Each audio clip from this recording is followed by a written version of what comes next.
Hi guys, Oliver here from Spitfire Audio. In today's video, I would like to walk you through the piece Waltz of the Flowers.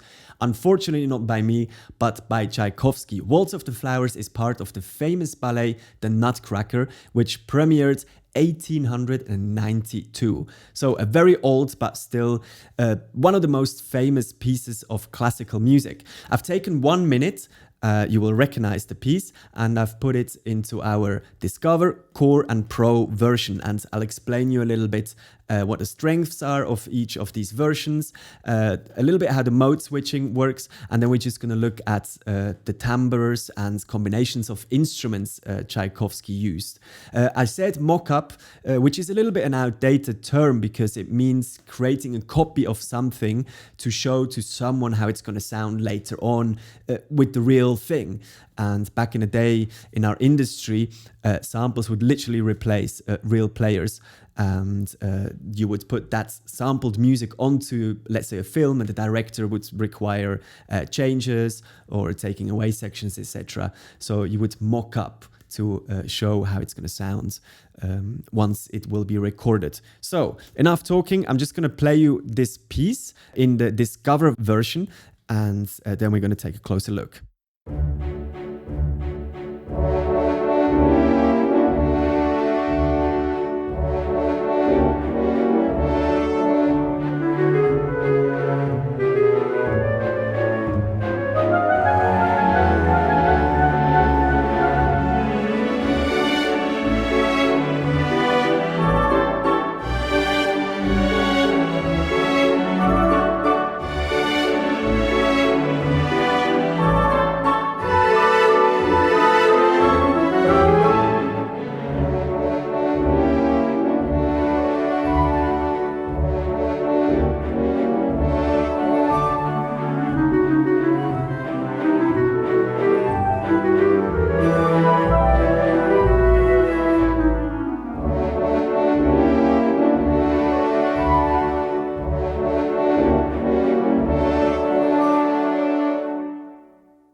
An absolute masterpiece. I could listen to it over and over again.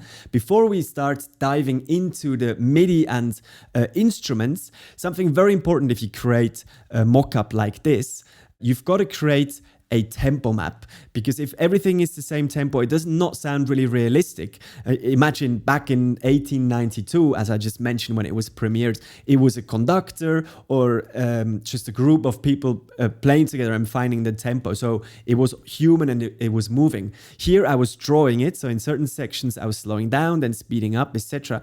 But a very good trick is if you put in a WAV of the original piece, or if you listen to the piece on a radio or vinyl player or CD or phone or whatever people listen to these days, you create then an empty channel strip here. And let's imagine the piece is playing. Then you put this in record mode, and any note on your keyboard. Let's say this is the tempo. Here it slows down. And then it speeds up again. Right, and you go through this, the whole piece, and then you select it here, and then you go on top, and you do beat mapping here. If it's not showing, you click right on your mouse, beat mapping, then here, beats from region, right? So you've got to have it selected so it shows up here in this kind of see-through color, and then note value. You want to take every quarter note if you hit the quarter note or whatever value you play to. Quarter note, okay. And here it creates the tempo map. So because I stopped doing it here, it's messed up. Let's look at this section here. Right? So here you would then get like here that's when I was slowing down. So it's going from 100 to 85. And then all your other MIDI information will follow that tempo map. And it just gives an incredibly realistic feeling. So again, I've done it more automatically, a bit more rigid, just drawing it in here. I've got to undo this. So perfect. If we have a listen here.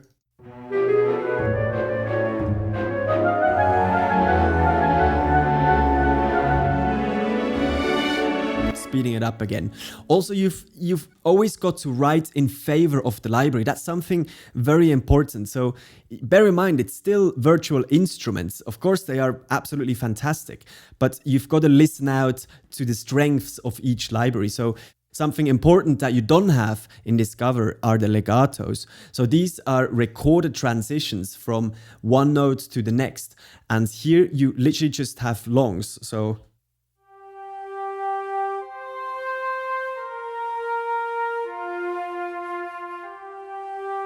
whereas this still sounds really beautiful, it's missing for a lead melody a little bit the transition there.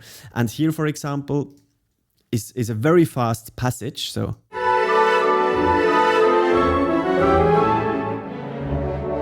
down here, if we listen to the string, I mean, how this is written is absolutely amazing. Here, I've mixed it even a little bit more quiet than in my other piece, so. And I've used shorts as well. So see, you have to sometimes work around the limitations a little bit of, let's call it a computerized instrument. And here I slow down the tempo to help this a little bit so it's not so fast and so crowded. And to my ear, this sounds pretty nice. So, as you can tell, I start somewhere in the middle of the piece. There's a wonderful intro with two oboes playing the melody, and the harp does something really incredible. But of course, I just wanted to use the whole section of the orchestra and show you the most famous part. So it starts with this very beautiful horn section here, basically. So the strings, yum bam bam bam bam. It's the classic 3/4 waltz feel that the strings are like, you know, like a train just going along. I just solo this quickly before I go to the horns.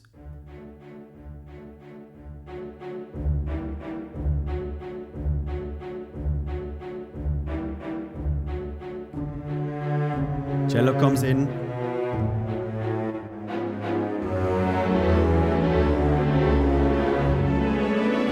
And then going into the most famous section there of the piece. But how amazingly simple is this, you know?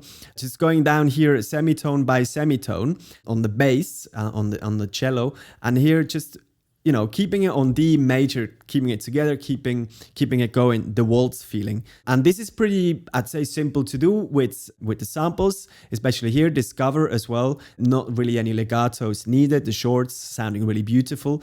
All the orchestra is really nicely arranged for you as well. So you can click on whichever section you would like to hear and to play. And then this is all nicely arranged and mixed for you. So even if you don't know too much about orchestra and orchestrations, this is done very nicely for you. And again, we've included the most prestige and the most common articulations, so long spiccato, pizzicato, and tremolo in the case of strings. So the pizzicato is this one.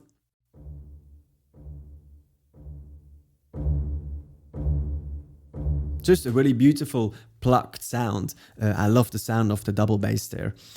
Just keeps you grounded and connected to the earth. So then the horn lines here. Another thing is the horns. Obviously here Tchaikovsky written a 4-piece horn part. If we go into the MIDI information here.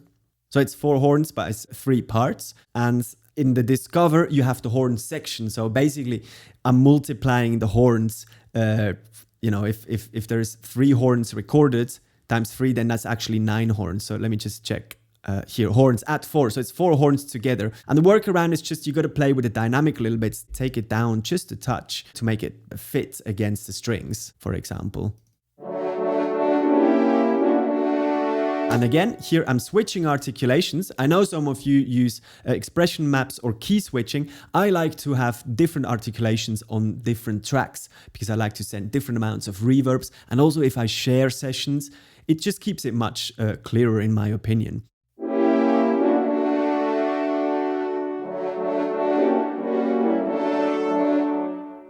To give a little bit more of an oomph, the shorts have much more of an impact, so I have to change articulations there.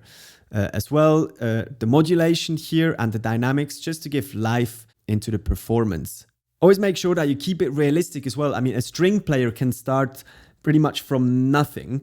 A brass player or an oboe player, they have to put in some air into the tube, so it's not possible to start from nothing. So you want to actually keep this more up here, maybe not so much, roughly as I had it, to give a little bit of impact. So the air has to flow into the instrument before a sound can come out. Very beautifully written there, of course. I wouldn't say anything else and offend someone like Tchaikovsky. Then we have here the clarinet solo. And again, here I'm using the longs. You just got to mix it in really well. I'm sending a little bit of external reverb, but actually not much at all. For my mix programming, I'll show you quickly towards the end. But let's listen to this famous clarinet line here.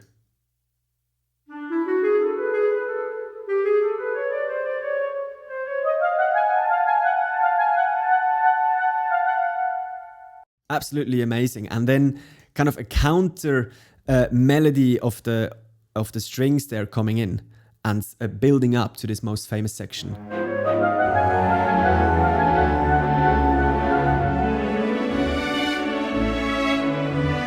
And how absolutely incredible is how busy the clarinet is there, really switching between notes. And the strings are doing a counter movement there as well, but it's just so complementary. And it's just, again, I think it's all about the orchestration and mixture of the timbres to make a beautiful orchestral piece. Let's continue listening a little bit.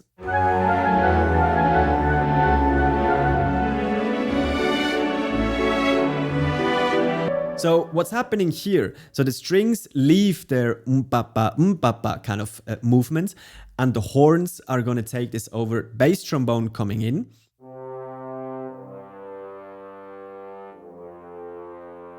Little example there.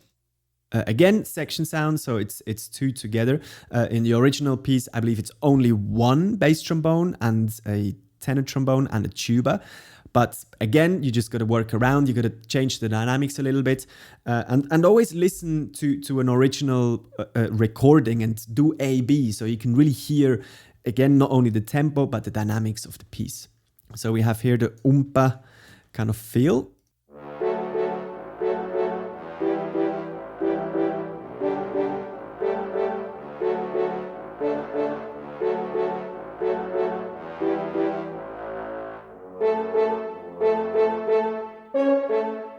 Again, really a beautiful answer to the accompaniment of the beginning section there. And then here, a very clear section between the strings and the woodwinds.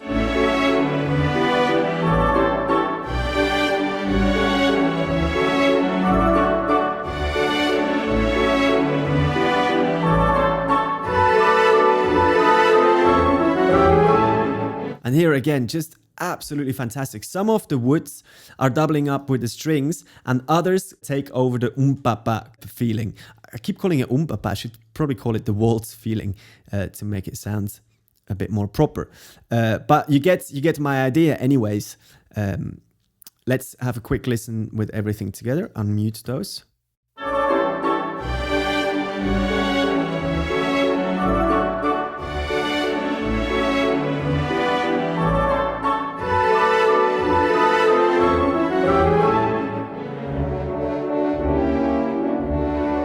And then the main theme comes back in. Well, I'm calling it, let's call it the A theme. And then the main one here with the strings is the B theme. And again, the flutes here, I think it sounds pretty decent for that is no legatos. So again, it's just done with longs and shorts. If we have a quick listen.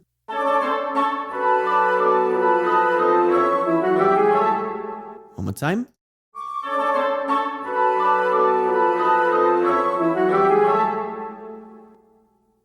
Sounds pretty nice to me. What I do usually for the mixing and balloting, I get my mixer up and just make sure that all the instruments are really audible. And I do that with all the sections. And then in the end, I balance the sections with each other.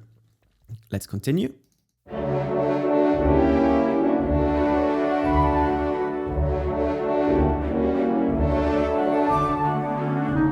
And then just wonderful counter melody here in the flutes that you haven't got the first time when it comes in. So it's quite nicely done in terms of a build up. Here we have them more naked, and here the flutes come in and start creating counter melodies, and then the clarinet brings back in something familiar, or like a familiar timbre.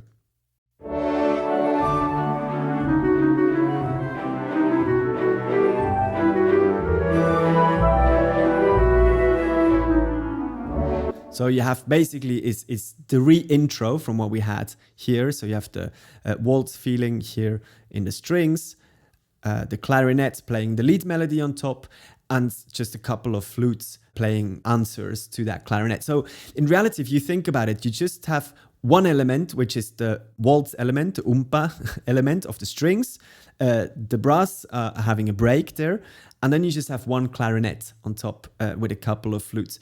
So I think we're, like in Spitfire, we're always trying to kind of learn as well. And I remember, I think it was Paul that told me that another famous composer said you should only use maximum 3 elements in the orchestra, otherwise it just gets too crowded. And I really feel this is really well demonstrated here in this piece. And you can always really clearly follow what's the main melody, what's the main motif, what's the answer, what's the kind of the driving train underneath.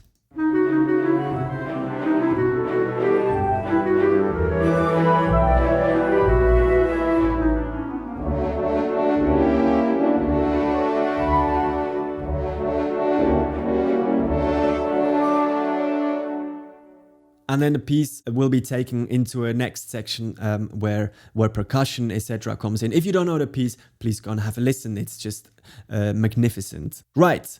So I think you can get pretty far with Discovery. Again, the mix is pretty important. Just balance everything out. I use a little bit of reverb. So I use this VSS3 plugin here, large wormhole. And I'm sending just, this is, by the way, this is a template made by Christian Henson and Jake Jackson. And you should go and check out the template video because it just loads up everything fantastic. It's all routed to the right section, etc. I believe people have made templates in Cubase, Reaper, Pro Tools, etc. Ableton, I'm not sure, but if you're out there and if you're interested, it'd be awesome if you could share your templates with the community. So just very quickly before I go on to Core and Pro, my master channel here, it's taking away everything below 30 Hertz because in an orchestral setup, we don't really have any sub bass here. So just that doesn't need to be there. Then I'm adding a little bit of air here right in the end. Then the SSL compressor. Orchestral piece, I mean, especially if they're really old traditional pieces, if you listen to them on Spotify, YouTube, etc., they're all super, super dynamic. And actually, the further in the Pro version we go, the more dynamic the piece gets because we have more dynamic layers. The controlling of the instruments is much more customized. And you will see in a second, actually, the Pro piece starts very, very quiet, you know. So again, I'm not compressing it too much, so I don't want to slam at all, just on the loudest moments, just roughly going up to 2 or 3 dB of compression. I'm using this tape effect here. I don't always use it. Sounds nice on strings and orchestral stuff. Just got to use your ears, and sometimes it fits, sometimes it doesn't. Then here I'm using an ozone widespread imager. I like it. Again, you just got to bypass it or put it on, and then you see whether you like the effect or not. Again, instrumental parts, it sounds good. On vocals, it doesn't really, in my opinion. Just a limiter to bring it up to scratch as well. High-res CD master, usually I use this preset. So let's say you want to take your piece to the next level, your mock-up to an even more professional level, and you want to upgrade to Core, whether it's yourself or whether you want to send the session to a friend who has Core and then arranges it or mixes it for you. It's very easy. You just send the whole session or open your own session, go to one of the plugins, click here, Mode, Core, which this option will appear if you upgrade. And then you click here, right-click, switch all instances to Core, and then literally all of the instruments will have switched. Which is a fantastic feature.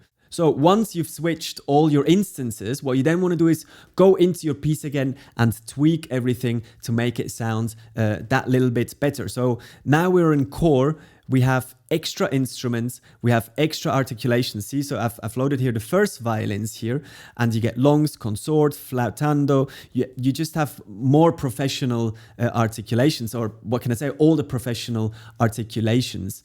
You have, for example, trills as well, which we didn't have. I'll show you just in a second here in the woodwinds. We have some trills that before we couldn't do because there weren't any trills in Discover. And then you have a more professional mix as well.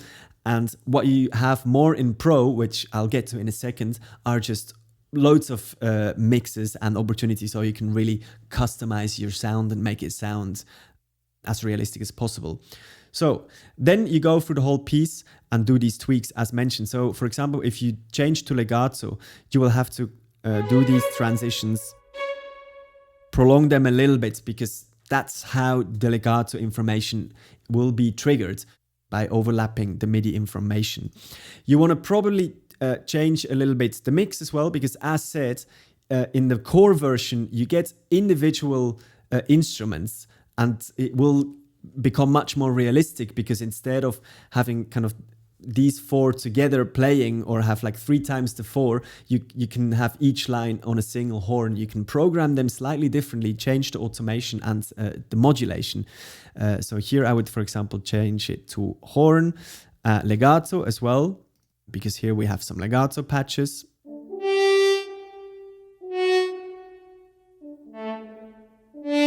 So if you just have a listen.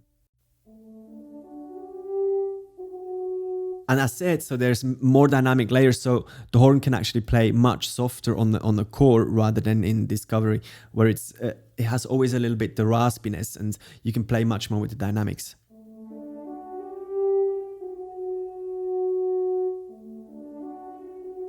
So I've adjusted the piece and programming, and everything is ready to go for core now. And I show you a little bit of a comparison between core and Discover. Let's start with core.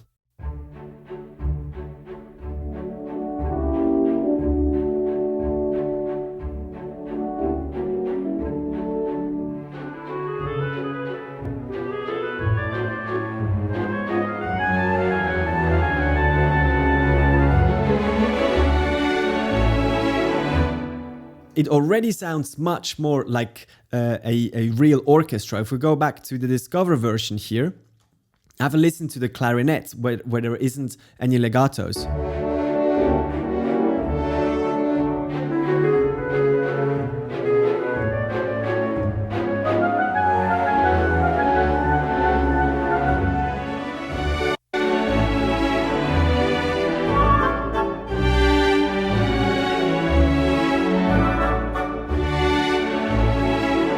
Again, legatos here as well for these trills, so it just sounds just a little bit smoother and more professional.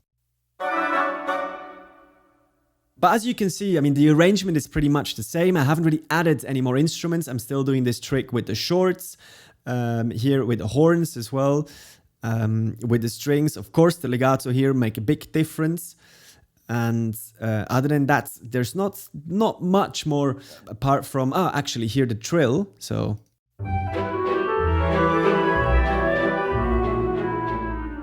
this lovely articulation, which is a trill recorded. You have the major second and minor second as well. So going towards the end here.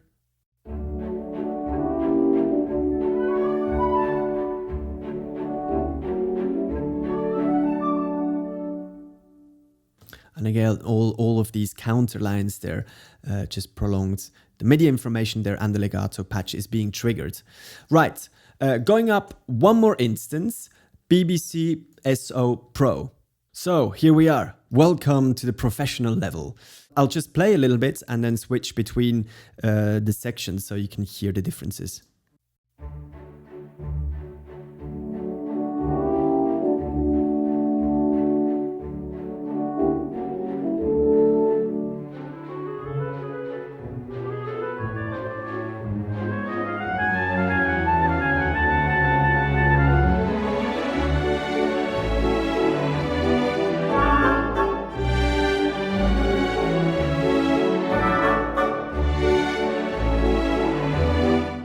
So as you can hear, everything is much more in its space and it's much more realistic because I can use here this outrigger ambient microphones. For more melody lines, I can add a little bit of close mic, just not to have it louder, but to have the presence up a little bit. For example, here with this clarinet, I'm sure I've added close. Yes, so close and outrigger and ambient mics. And I mean, what you even can do is check this out. So I have close woodwinds actually, and you have some spill mics. So basically, imagine the whole orchestra sits in the on the floor, and I mean the flutes will probably hear some of the brass, or when the percussion plays really loud, it will spill into some other microphones next door, I was going to say, but like in the next seat. And so you can have like these spill microphones there, and through that you can make, you know, a really, really unique orchestral sound and really sculpture it to your liking. If we have a quick listen, maybe between pro and core, down here, for solo core.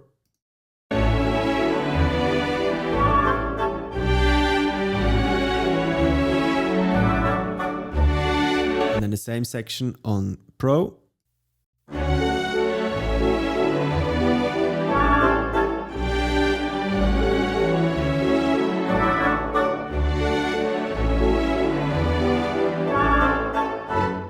You can hear a difference mix-wise. Maybe put your headphones on as well, or hopefully you're on all right monitors. And I really realized it when I mocked up this piece, because I compared it to an original recording, and I could get much, much closer with the pro version. Like these woodwinds, they just sound so beautiful and they really spring out. And I could achieve that by just having a little bit of a different signal in there, here and there. If we just compare it to Discover, I mean, it also sounds good, but, you know, trust me, this is also because the piece just absolutely works fantastically. And I mean, it's Tchaikovsky, you know, what can I say? But you can hear in Discover, it's more, it's less 3D. So it's more all a little bit in the same spot. And it's less defined to my ear. Let's continue a little bit on the pro section here.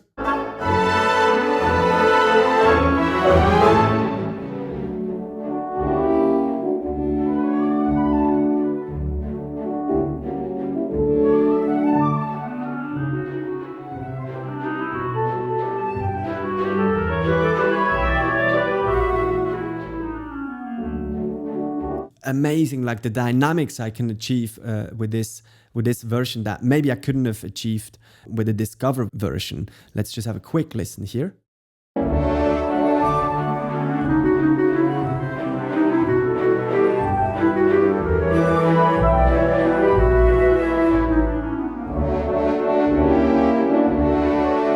Yeah, here you can really hear the difference. Here, the flutes, they are much more defined, and then the horns, they have an extra softer dynamic layer and way of playing.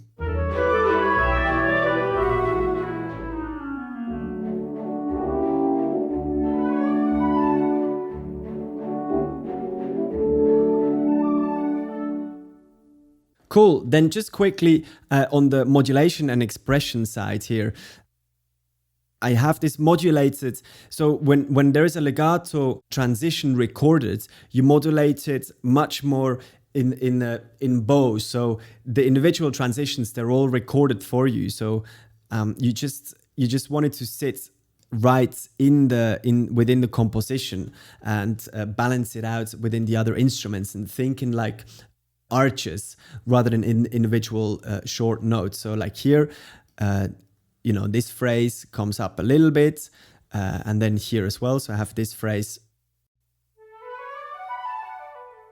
So I go up and down, kind of with I imagine the movement of the player. And I think that's really the trick of a nice sounding mock-up. You just want every single instrument to sound as good as possible. I could have probably been a little bit more careful here, but I like to use my ears, and if it sounds fine, then it should be good.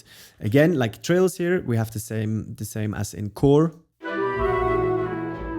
Just absolutely wonderful sounds there. And again, like the trill starts strong and then quickly dies down. So I've copied that basically from a original recording there, just really A-Bing and see that I can come as close as possible. If we have here the clarinet, again, a little bit of automation here on the modulation. I then actually rarely modulate the expression. So expression is more the volume. So I don't want volume changes in there. I want changes of the dynamics of how the player is playing their instrument.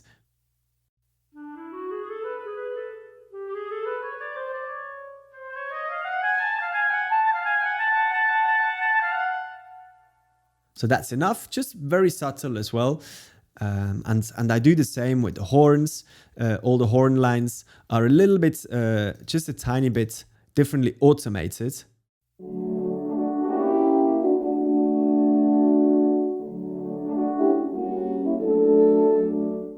Here you can see that individually I've automated them as to, so they don't sound like a block, as I was already explaining to you, and it makes it much more human because they're for individual players, you have to imagine, and so you automate it in 4 different ways.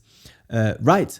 I hope this was insightful for you. If you have any questions, please leave them in the comment section and we're happy to help you. Have fun with BBC Symphony Orchestra. Bear in mind that BBC Symphony Orchestra Discover is only $49 euros or pounds. And if you sign up, fill out the questionnaire, you can get it for free as well. So please do so and have fun with the BBC Symphony Orchestra. Take care and see you in the next one. Bye bye.